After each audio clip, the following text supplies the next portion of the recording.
HDFC मध्ये तुमचंही bank account आहे का? आणि असेल तर त्यातील पैसे किती सुरक्षित आहेत?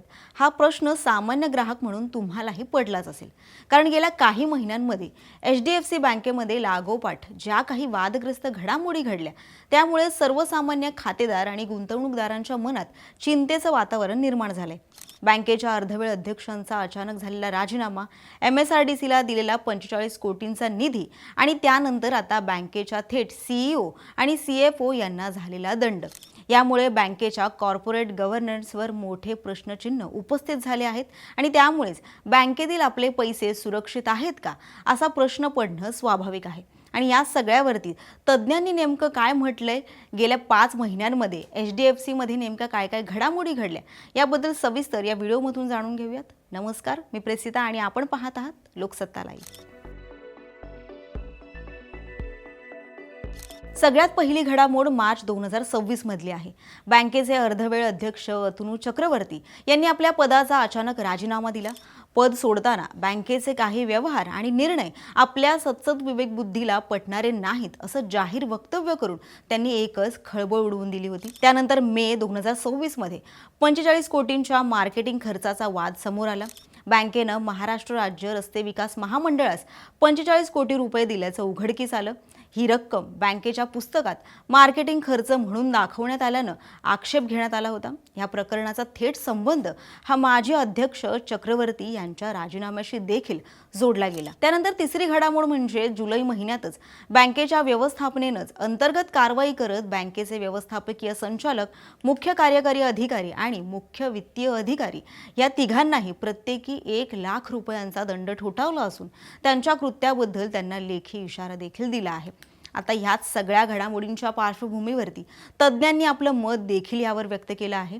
बँकिंग एज्युकेशन ट्रेनिंग रिसर्च अकादमीचे चेअरमन व बँक ऑफ महाराष्ट्राचे माजी संचालक देवीदास तुळजापूरकर यांनी म्हटलंय की HDFC बँकेचा गैरकारभार समोर आल्यानंतर RBIनं स्पष्ट केलं आहे की बँकेच्या स्थिरतेला कोणताही धोका नाही आणि ग्राहकांचे पैसे पूर्णपणे सुरक्षित आहेत.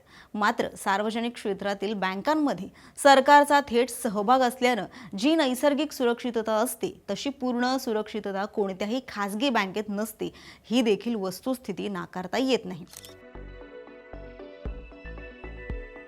दरम्यान बँकेच्या कारभारावर प्रश्नचिन्ह उपस्थित झाले असले तरी सर्वसामान्य ग्राहकांनी आणि ठेवीदारांनी घाबरून जाण्याचं कारण अजिबात नाही. कारण भारतीय रिझर्व्ह बँक ऑफ इंडियानं HDFC बँकेला डोमेस्टिक सिस्टमॅटिकली इम्पॉर्टंट बँक म्हणून घोषित केलं आहे. या बँकांना टू बिग टू फेल मानलं जातं. म्हणजेच या बँकांचं अपयश हे संपूर्ण देशाची आर्थिक व्यवस्था कोलमडवू शकतं आणि त्यामुळेच रिझर्व्ह बँक ऑफ आणि त्याचबरोबर सरकार अशा बँकांवरती अत्यंत कडक आणि विशेष लक्ष ठेवून असतं. उद्या कोणतीही तांत्रिक गडबड झालीच तर सरकार व RBI स्वतः मध्यस्थी करून या बँकांना संरक्षण पुरवतं. दरम्यान ह्या सगळ्या घडामोडींचा HDFC बँकेच्या शेअर्सवर देखील परिणाम झाला आहे. गेल्या 6 महिन्यात शेअर तब्बल 19.55% इतका आपटला आहे. महिन्याचा विचार केला तर शेअर हा 6.46% यामध्ये इतकी घसरण झाली असून आठवड्यात 1.57% इतका हा शेअर कोसळला आहे. आज शेअरमध्ये 2% वाढ झाली आहे. सध्या बँकेचा शेअर हा 748 रुपयांवरती व्यवहार करत आहे. सध्या HDFC बँकेतील प्रशासकीय कारभाराची चौकशी आणि तपास सुरू आहे. मात्र रिझर्व्ह बँकेचे कडक नियंत्रण आणि डोमेस्टिक सिस्टमॅटिकली इम्पॉर्टंट बँकचा दर्जा असल्यामुळे सध्या तरी सर्वसामान्य खातेदारांच्या आणि ठेवीदारांच्या पैशाला कुठलाही प्रत्यक्ष धोका नाही, हाच निष्कर्ष यातून काढता येईल. HDFC बँकेसंदर्भातील अधिक अपडेट्स आम्ही तुमच्यापर्यंत पोहोचवू. असेच अधिक व्हिडिओ पाहण्यासाठी लोकसत्ताच्या YouTube चॅनलला सबस्क्राईब करा आणि पाहत रहा लोकसत्ता लाईव्ह.